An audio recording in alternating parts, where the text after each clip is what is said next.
Well, we've got another vegetarian recipe. We didn't plan that, but this is still that great old kind of comfort food. Kelly is here. She has a food truck, and you'll see them all over the valley. They do really fresh, great stuff. Tell us about the dish we're making. We're making a vegetarian shepherd's pie.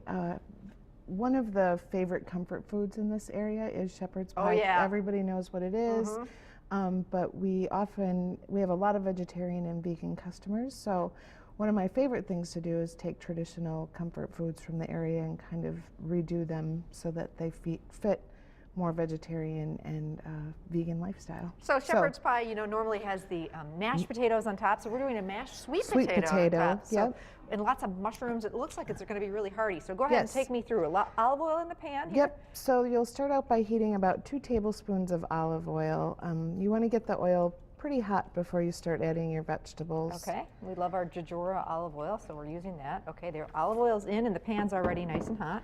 This recipe calls for 2 cups of diced sweet potatoes. Should I start with those? Sure. Okay.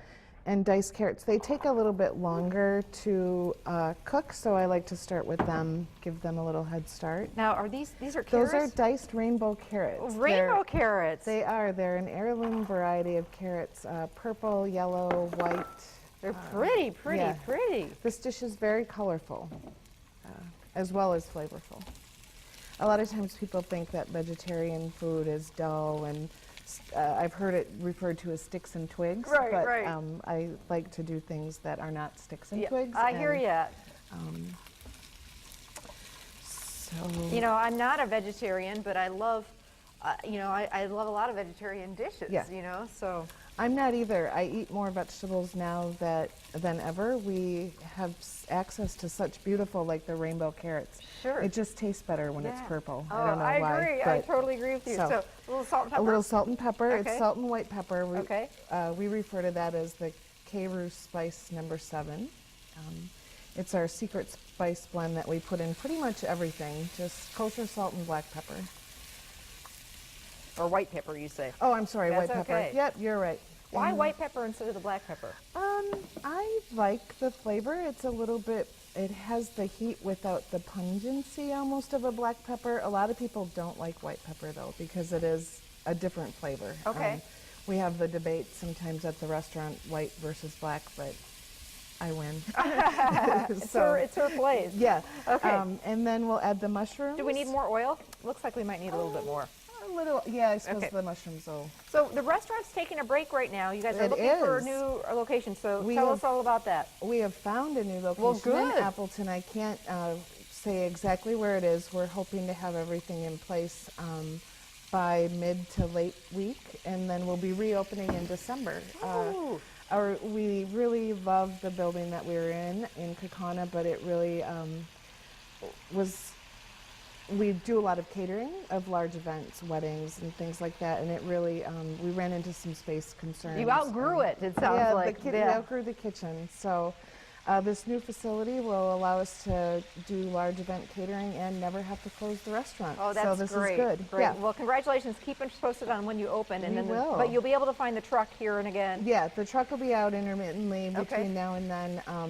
Not a whole lot as the weather gets cold, but we're hoping to park the truck out in front of the new place for a while so that everybody knows where it is. That's great. So if you want to find the truck and where they're going to be, what's the best way to do that? Always Facebook and Twitter are the 2 most reliable ways to find it.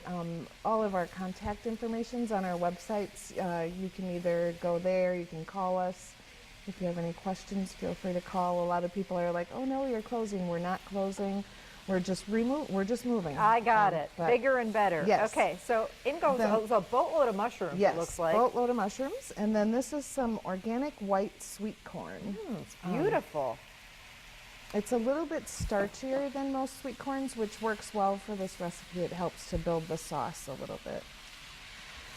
And then that'll just cook down for a while. Here's some onions and shallots. Yum, it's going to give us some great garlic, flavor. so it's going to start to smell really good. And then this is a little bit of paprika. Paprika adds a smokiness to flavor that I really like. I like that too. Is that a special kind of paprika? This is not. It's just Really? a Hungarian paprika. Oh, And then smells these good. are some fennel seeds. One of the things I've found with my own palate is fennel will often trick me into thinking I'm eating meat because it's in so many sausages and dishes like that. What a great So idea. it gives that flavor of the, some of that familiar meat flavor without the meat. And the mushrooms. The Right. mushrooms are so meaty anyway. Yes. And it's some And wine? Yep, we're going to add about a half a cup of wine. Okay, this is our Forgotten Fire Wildfire White. We love supporting our local winery out of Peshtigo. This is great. I'm gonna add nice flavor. Yep. And then this is brown rice flour. Do we put that in now, or do I wait till it... We'll wait till Okay. it cooks down a little Okay, bit. okay. But the reason I brought brown rice flour today is this now makes the dish gluten-free as well. Oh. We find that a lot of our customers are observing a gluten-free diet Oh, for yeah. whatever Yep. reason. And this worked. I tried it. It was an experiment yesterday, and it worked really, really well. So I thought, why not, right? yes, and certainly you can use white flour the same as you would use this, but for those who do opt for a vegan, Gluten-free. gluten-free, Yep. thank you. And there are still there are so many people and more all the time going Right, that way. right. So it's really can be life-changing for people, so that's for sure. So this goes in and this is gonna be like the thickening agent, basically, like you'd thicken the beef gravy? It will. It's going to make like a roux almost, except with brown rice flour. And were you able to pick that up? You know, most of the grocery stores have that? Yes, any in the health food aisle Okay. would have it. Okay. And then what's this? This is coconut milk. Really? So rather than, again, a lot of people are unable to eat dairy, which is just Look at how thick scary and wonderful and this is. tragic Should we to put it me. all in there?